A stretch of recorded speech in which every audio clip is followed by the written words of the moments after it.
Hello friends, आज की इस वीडियो में हम लोग देखेंगे प्रतिशत चैप्टर का पार्ट 4।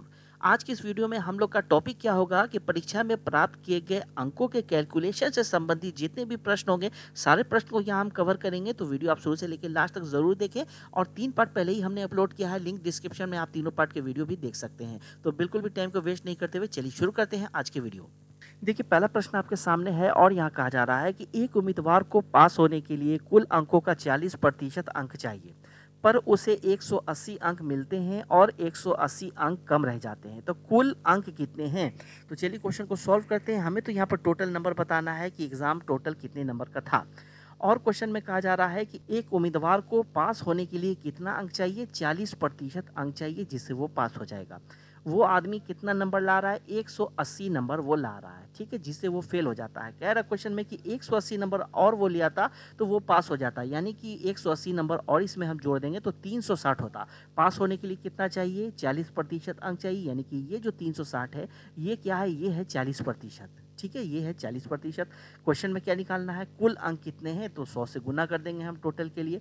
बस काट के सॉल्व आप कर सकते हैं।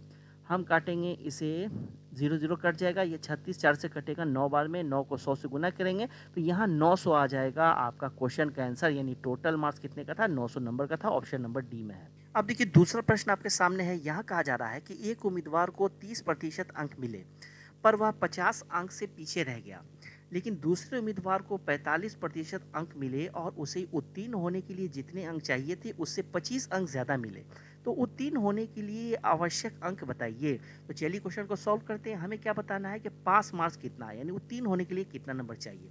लेकिन सबसे पहले पास मार्क निकालने के पहले हम ये निकालेंगे कि टोटल मार्क्स कितने नंबर का था।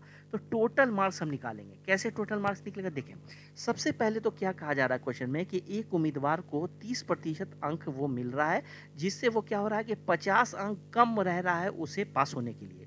और दूसरे उम्मीदवार के बारे में कह रहा है कि दूसरा उम्मीदवार 45% अंक ला रहा है और पास मार्क से वो 25 अंक ज़्यादा ला रहा है। तो हम क्या करेंगे? दोनों अंक को जोड़ेंगे, दोनों अंक को जोड़ेंगे और प्रतिशत को घटाएंगे, क्योंकि डिफरेंस हो जाएगा प्रतिशत को घटाएंगे तो। क्योंकि पहला उम्मीदवार पास मार्क से 50 अंक कम ला रहा है, दूसरा उम्मीदवार पास मार्क से 25 अंक ज़्यादा ला रहा है। तो हम क्या करेंगे? 50 और 25 को जोड़ेंगे, ठीक है, और नीचे में हम क्या करेंगे? प्रतिशत का डिफरेंस लिखेंगे। ये जो आप देख रहे हैं 45, 45 में से हम 30 को घटाएंगे। हमें क्या करना है? टोटल मार्क्स निकालना है। तो टोटल निकालने के लिए ऊपर में हम 100 कर देंगे। अब इसे हम काटेंगे। 50 और 25 को जोड़ेंगे तो यहाँ हो जाएगा 75, गुने में हो जाएगा 100 और नीचे हो जाएगा 15। 15 काटेगा 75 को 5 बार में, 5 को 100 से गुना करेंगे तो 500 यहाँ पर आ जाएगा। यानी टोटल मार्क्स हमें यहाँ पता हो गया है कि 500 नंबर का है। अब देखिए, हमें तो पता हो गया कि टोटल मार्क्स 500 नंबर है।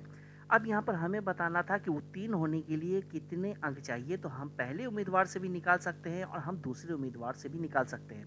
कैसे निकलेगा? देखिए, टोटल नंबर तो हमें पता हो गया है कि 500 नंबर का है। यहाँ पर 30% अंक पहले हम निकालेंगे। 30% अंक अगर हम निकालें तो 2 जीरो कटेगा, 2 जीरो करेगा, 50 3 से गुना करेगा तो 150 आ जाएगा। ठीक है, कह रहा है कि 30% अंक लाने के बाद वो 50 अंक कम लाता है। तो इस 150 में अगर हम 50 को जोड़ देंगे तो 200 हो जाएगा। तो 200 क्या हुआ? पास मार्क्स हुआ। ये होगा हमारा क्वेश्चन का आंसर। अगर दूसरे उम्मीदवार से अगर हम निकालें तो पहले क्या करेंगे? 500 का हम 45% निकालेंगे। 45% अगर हम निकालें तो 2 जीरो कटेगा। 45 को अगर हम 5 से गुना कर देंगे तो यहाँ पर आ जाएगा 225। 225 में से 25 अंक वो ज़्यादा ला रहा है, तो 25 को अगर घटा देंगे तो 200 आ जाएगा। तो 200 क्या है? आपका पास मार्क्स है। ये होगा क्वेश्चन का आंसर। ऑप्शन नंबर बी में है। अब देखिए तीसरा प्रश्न आपके सामने है। यहाँ कहा जा रहा है कि एक परीक्षा में 47% अंग्रेजी में, 54% गणित में फेल हुए हों। यदि 31% दोनों विषय में फेल हुए हो तो दोनों विषयों में उत्तीर्ण उम्मीदवारों का प्रतिशत बताएं। तो चलिए क्वेश्चन को सॉल्व करते हैं। देखिए कैसे क्वेश्चन को सॉल्व होगा। जैसे जैसे लिखा वैसे वैसे हम लिखते चलेंगे। कह रहा है कि एक परीक्षा में 47% स्टूडेंट इंग्लिश सब्जेक्ट में फेल हुए हैं। 47% स्टूडेंट इंग्लिश सब्जेक्ट में फेल हुए, तो वैसे हम लिख लेंगे। और गणित में कितना प्रतिशत फेल हुए हैं? गणित में 54% स्टूडेंट फेल हुए हैं। ठीक है, और कह रहा है कि इंग्लिश और मैथ दोनों सब्जेक्ट में मिलाकर फेल जो हैं उनका प्रतिशत 31% आ रहा है। तो टोटल स्टूडेंट का हम सबसे पहले निकालेंगे कि फेल हुए टोटल स्टूडेंट का प्रतिशत सही क्या होगा। सबसे पहले तो यहाँ पर हम क्या करेंगे कि इंग्लिश और हिंदी का प्रतिशत जोड़ देंगे। 47% और 54% को हम जोड़ देंगे और यहाँ पर जो जोड़कर कुल बताया गया है आपको 31%, इसे हम घटा देंगे।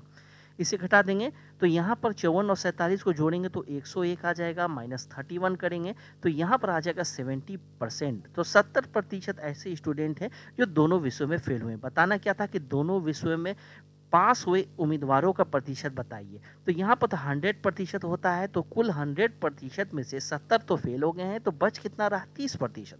तो 30% स्टूडेंट ऐसे हैं जो पास हुए हैं दोनों सब्जेक्ट में। तो ये होगा आपका क्वेश्चन का आंसर जो ऑप्शन नंबर डी में है। अब देखिए क्वेश्चन नंबर 4 आपके सामने है। यहाँ कहा जा रहा है कि एक परीक्षा में 70% उम्मीदवार अंग्रेजी में और 65% गणित में पास हुए हैं। यदि 27% दोनों विषयों में फेल हुए हो तो दोनों विषयों में उत्तीर्ण उम्मीदवारों का प्रतिशत बताइए।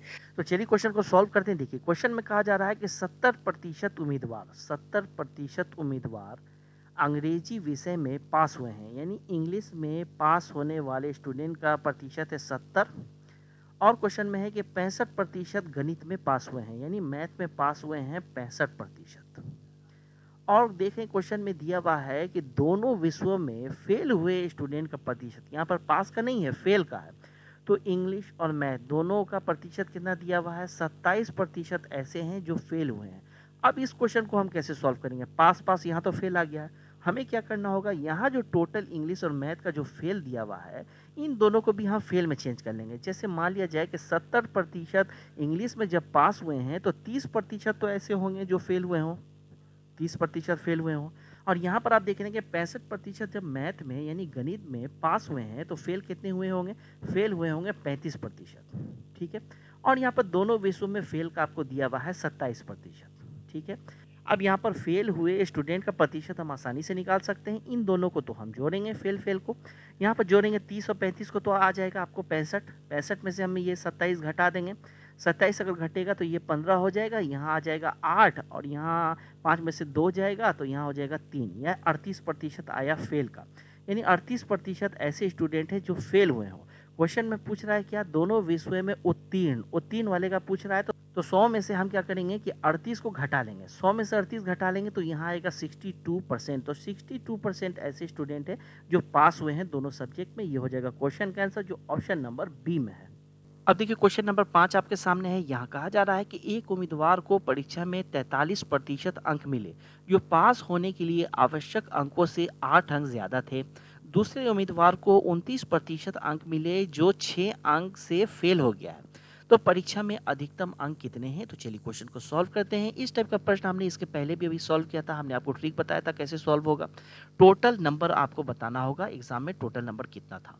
यहाँ पर सबसे पहले हम पहले उम्मीदवार को देखेंगे, वो क्या कर रहा है 43% अंक ला रहा है।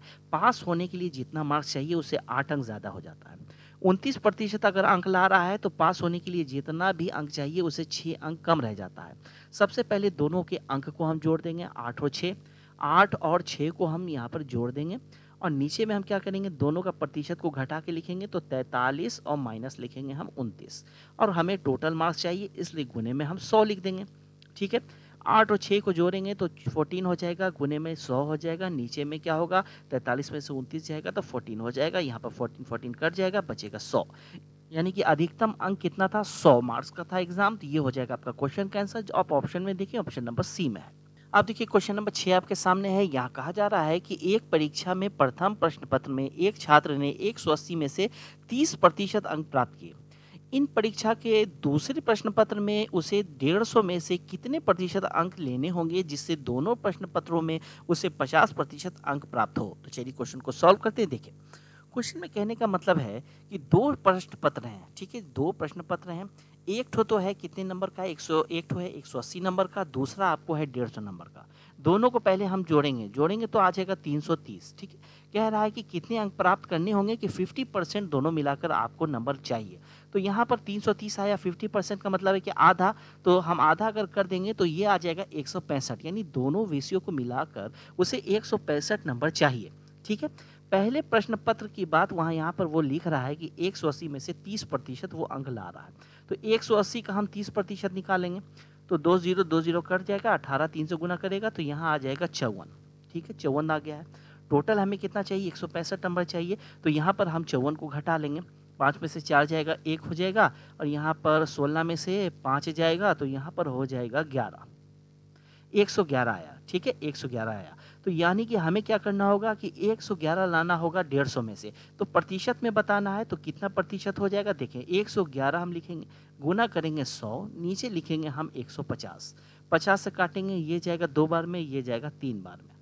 111 को अब हम 3 से काट देंगे तो ये 37 यानी 37 से कट जाएगा। 37 और 2 को गुना करेंगे तो आ जाएगा 74, 74 आ जाएगा, तो 74% हो जाएगा। ये होगा आपका क्वेश्चन का आंसर जो ऑप्शन नंबर ए में है।